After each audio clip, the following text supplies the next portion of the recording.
I'd like to introduce you to a friend of mine. This is Mr. Ray Vega, and he's one of the most respected Latin jazz trumpet players in the city of New York, and the world for that matter.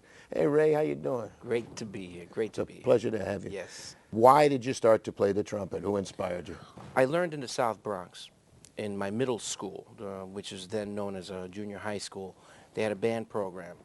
And I got into the band program, and I wanted to play alto saxophone because I was a big fan of the Machito Orchestra when I was a young kid. I heard the Machito Orchestra, and I saw the great Mario Bowser playing alto, and I thought he looked slick and the way he played, and I thought that was something that I wanted to do. No saxophones. Then I saw trumpets and trombones. The teacher says, that's all that's left. And I looked at some kid, was working the slide. I went, my arm's too short. I don't want to play that thing. And then my brother had a trumpet at the house. So I I said, okay, I'll try the trumpet. And it was not a good go around the first couple of times. It was really very discouraging, trumpet being what it is. But I soon got it really into it quickly, and the beginning was rough, but I got it together. Fortunately for my oldest brother, Ralph, he had a lot of good music around the house. And good music meaning he had a lot of big band stuff. He had a lot of good Latin music with horns and stuff, and just got to hear a lot of this music when I was a young kid. Also, in our household, there was a lot of music always being played. Music from the dance bands, the Latin dance bands, and the first trumpeter actually that I remember hearing as a kid and get to know was Herb Alpert, who was very popular in the 1960s, and those records sold. Every household had one of those records, so I remember that, and so that was the beginning of hearing trumpet, and then when I got into, of course, the middle school and now starting to learn, I started to hear trumpet players like, well, of course, my brother was into big band stuff, so you hear the recordings of the Basie Orchestra or lots of recordings of Maynard Ferguson and Maynard's great bands from the 50s and early 60s, and then, of course, the newer things from that time, from the 1970s. And I just got my ear into it. And, well, in the middle school that I was studying in, I advanced quickly. Fortunately, the teacher that I was working with played clarinet, but he played all of our parts. So we got to hear what the music sounded like. So it made it easy to apply it to the trumpet because he would go over with his clarinet and play the baritone sax part, and then that person would hear it, and then he would go over to the baritone player and he'd play. Like, this is how it goes. So he really taught us how to work with our ears. Well, let's take this a step farther. Your specialty is Latin jazz, and so tell me some of the differences, some of the different demands that Latin jazz music makes on a trumpet player. The biggest demand would be how to interpret the music and to really swing with the rhythm section. Because a lot of times we would have like subs come on the band that were phenomenal in their field, but couldn't feel the rhythm of the music, and so they really didn't swing the way that it needed to be swung, the music. So it was just a question of interpretation. Again, if I was playing lead trumpet with Tito's band, I didn't think differently. I mean, of course, the music was playing lead, so you have to think about what's necessary to play lead. But if I'm doing that really well, then there's no reason why a minute later I can't play, you know, something more like for the lack of a better word, more of a classical kind of a thing. I just think you need to be prepared at all times. That's been my thing since becoming a professional musician. You just have to be prepared at all times. Well, let's talk about the interpretation for a minute. Can you play me some example of some of those rhythms and the Well, interpretations? And if I was going to do that, I would say the Latin thing. You got to really feel like the clave, which is the rhythmical thing that really keeps everything together. Clave being, and you hear that throughout all the music. Doom, doom, you see the people dancing and everything. So now it's a question of like, if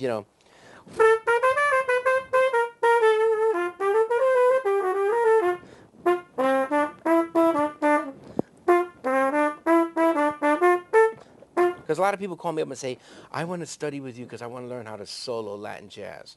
The first thing I tell them is, well, then maybe you should just, buy a couple of Charlie Parker records and transcribe some solos and listen to the great jazz improvisers, because that's what it is. We're taking that and put it on top of the Latin rhythms, because it's really kind of it's a lot simpler than people make it out to be.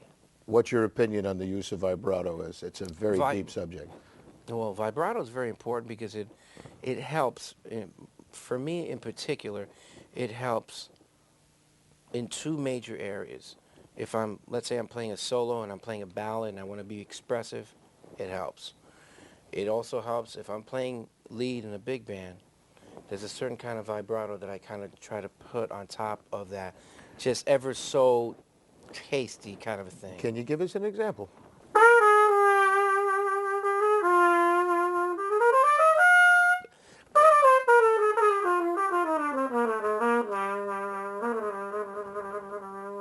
Now that vibrato, I'm going.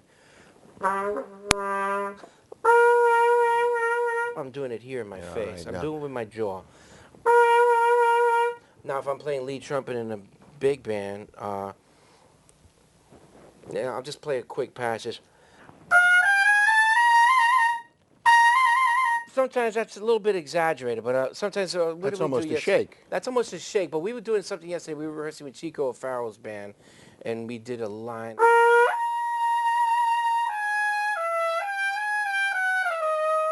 No, sorry.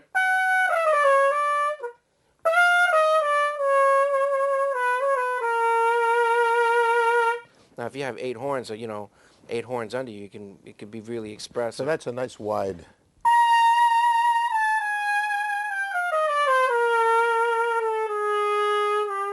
It all depends on, obviously, if the piece is really fast, there's no space for it.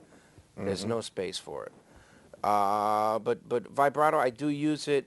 I try to get my students to play without a vibrato because sometimes their vibrato is like really out of control. And That's an interesting point. Now it's really out of control. Like they'll do something out of Arbin, like, and it's not necessary. So how do you recommend somebody learn to control the vibrato? Play ballads and try to imagine how a great singer would sing it. That's the main thing. Just try to imagine how great. And if you don't have any recordings of any great singers, then there are plenty of great instrumentalists. You can get Lester Young, you can get Louis Armstrong. They're all very different in their approach. Clifford Brown with strings, he had that beautiful golden tone that he had. But the vibrato is The v- also the- it's very much part of Clifford's personality, That's as it is right. any instrumentalist's That's right. personality. That's right. But and he had his own take on it. So I would say just playing ballads. Trumpeter from New Jersey, Tony Barrero, told me that a great way to get the vibrato thing happening is to just play ballads and just sit on the notes and just sing them and take your time. Not a big, not quick, but take your time with it.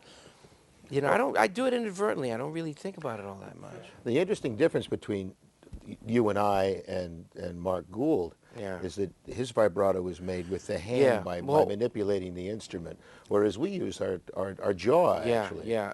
I've seen another wonderful trumpeter by the name of Alan Vizzuti from Montana. Also does which the only reason why that doesn't work for me is that I don't want that much pressure happening on my lip while I'm playing. Yeah, that It's sort of just- doesn't work for me because it does disturb the embouchure disturbs it. even slightly. Yeah, Whereas yeah. if I'm using my jaw, I'm still in control still of con- where the angle and the approach to the It's instrument. exactly the same thing. Yeah.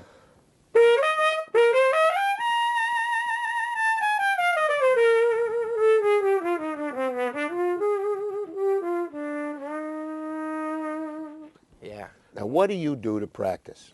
What is your practice routine? My practice routine that hasn't really changed in the last, I don't know, maybe last 10 years or so. First thing I start out with is these long tone studies, starting out low C, where I go.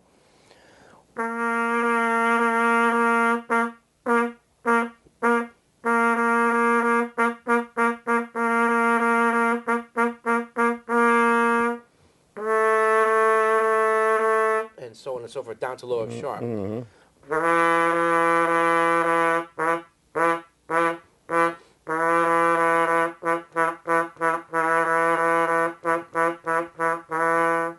Now, Well, I'll tell you what this is about.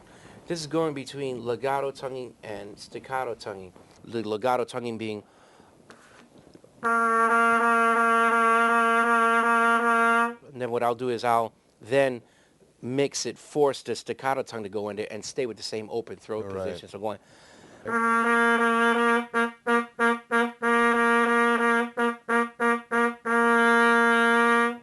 that helps me to immediately start to get some sound happening. So like I start out with long tones, then I did some flow things to kind of get the tongue warmed up. Then I did the flow studies where I get my fingers going, but I'm still thinking of as a long tone to keep the sound together. Then some flexibility things to go back to the lip trill thing, which is really important. I have to stress this. I do light flexibilities. I don't do too heavy because sometimes that can be taxing. It can tax. So I'll do like about 5 minutes of flexibility studies. Then something that I really go into, which is I think is essential for trumpet playing, is I go through what I call multiple tonguing exercises. Why don't you show me some of So those? what, for instance, Arbin has his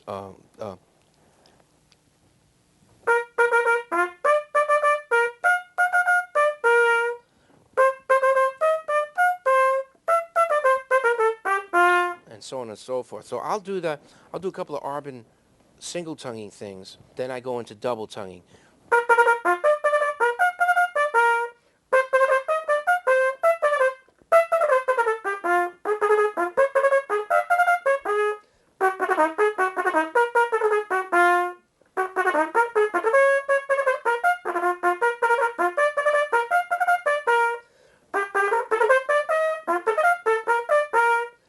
It's a little sloppy, but I try to. I'll slow it down, But obviously. the idea is to keep the breath going and Keep the still breath treat going it as and if keep the one tongue sound. going. One sound, but you got to get that tongue going. Then I'll do maybe some triple tonguing exercises. You know.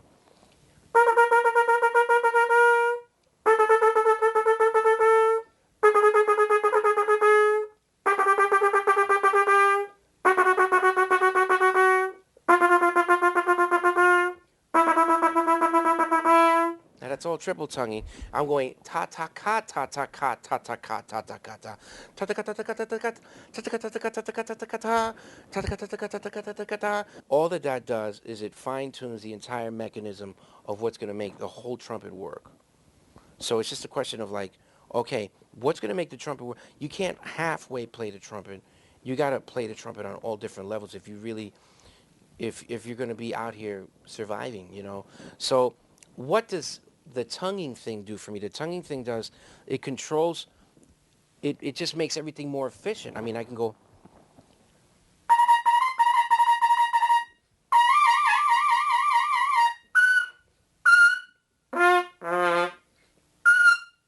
you're going to be more in control of where you're going if you're respecting the instrument and practicing on you have a set routine. Now, I tell students all the time, I says, I'm not interested that you put in 3 hours today and 3 hours, it doesn't matter that you practiced 3 hours yesterday and the day before that you practiced 20 minutes and you took 2 days before that off the trumpet and then maybe you practiced for an hour. I think you get more results by saying, I'm a new student starting out on the instrument. Well, I'm going to do 20 minutes. And I'm going to do 20 minutes today and get these things together. And then go out and play baseball and have fun. Have a And then, specific idea of what to accomplish and and have an work idea, for it. just have fun with it. And I always tell the students, I always tell them, never forget that moment that you had, maybe you were 8 years old or 9 years old, where you heard something that made you go, wow, I want to be a musician. I love this. Never forget that, because I tell them that's what's going to keep you honest in this business. Thanks for talking to My us. pleasure.